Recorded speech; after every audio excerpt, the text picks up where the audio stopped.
Typically this time of year, we feature our hometown series with Maureen Wirtz and our crew as they head around to some of our favorite hometowns and the people that make them so lovely. And we, of course, have pivoted since Helene and these towns and communities in western North Carolina that are pulling together as family now and showing their resiliency. So we're starting today in Watauga County. And we have been in Boon. I've been in Boon the last couple of days, getting to meet the folks and the families that are hanging on to each other and trying to bring as much hope and strength into their communities. And, you know, the schools, that is certainly a strong family in any community is the schools and the families that come together there. And we had a chance to catch up with the principal at Watauga High School on Monday with some of the students, what they're doing to give back and help in the hardest of times. Take a listen.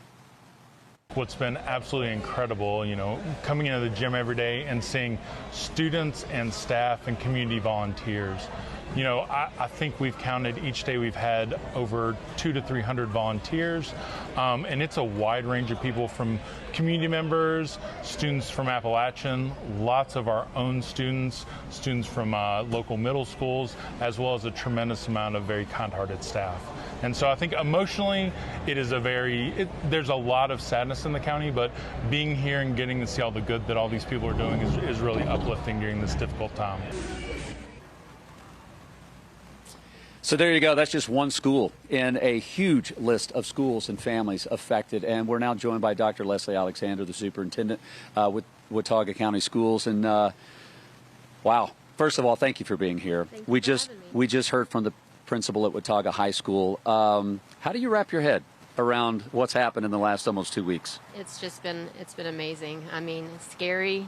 You know, you're worried about people, want to find your kids, find your teachers, and then after you get through that, just seeing our community really come together. I mean, our staff, it was kind of funny because we closed schools for teachers and everyone except essential employees, but started getting this contact from teachers, just like, we want to help, you know, what can we do? Yeah. And so just the volunteer spirit, I mean, people just come together. I mean, they support one another. We're a small school district, yeah. So our schools are really the hub of our communities. And so just watching people take care of each other, it's just very heartwarming. We know a lot of families count on schools for their meals even.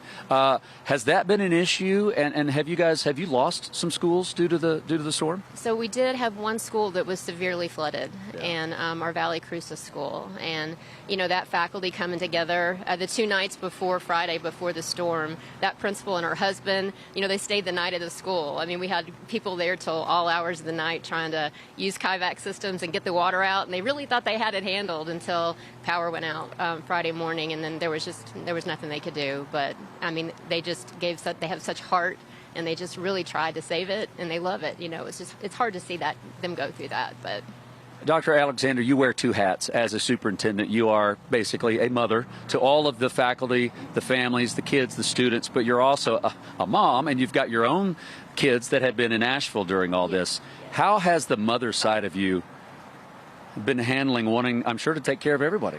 It's hard. You know, when the storm first hit, I was able to be in contact with our 2 oldest daughters that live in Asheville. At that point, I wasn't able to be in contact with 2 of my principals and one of my leadership team, and so it was just this fear of, are they okay, and can I find them? And I couldn't get out of my house on Saturday because of trees down.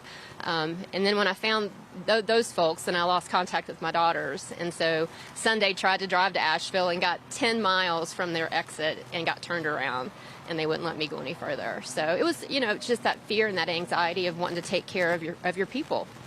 It was a lot, but I know it has been, and I know it still will be. I know it's not going to change just 2 weeks later. Some of the pictures that we've been showing and a lot of the images that we've seen over the last almost 2 weeks have come from professional photographers all around the area. But I want to bring in Natalie Finch. Natalie Finch is a senior at Watauga High School and is in charge, the editor-in-chief of the yearbook.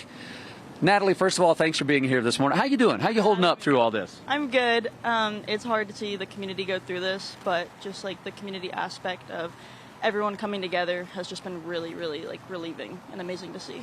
So Natalie's a photographer. We want to show some pictures now of what she's encountered over the last 12 days, because the editor of the Watauga Democrat would typically take some of these photos, also as a firefighter, so he's been doing double duty. So Natalie gets called in as a high school senior to take pictures of some of the worst devastation that you've ever have to witness. And although the pictures are amazing, you're a great photographer. What's that like, though, when you actually go back and look at those images, realizing these are real people and real families that are going through real stuff? It's a lot. It's a lot to process. And, you know, photography isn't just taking the photos. It's about learning, you know, the stories of the people in the photos and, like, what you're actually taking a photo of.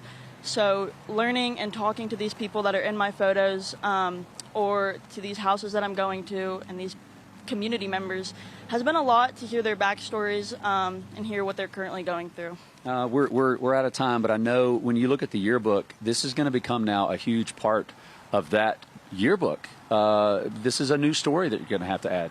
Yes, it definitely will be. It's going to have to shift a lot towards, you know, covering, you know, what we averagely do through the average school year, and a lot of it's going to shift to what's been going on through the community and how Watauga High School students have actually been helping throughout the community.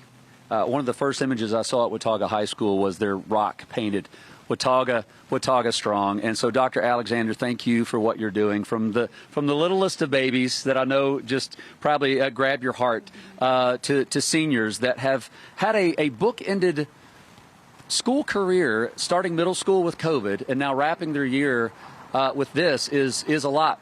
My girls have gone through this, so I can empathize with what you're going through. Natalie, thank you. Dr. Alexander, thank you for the families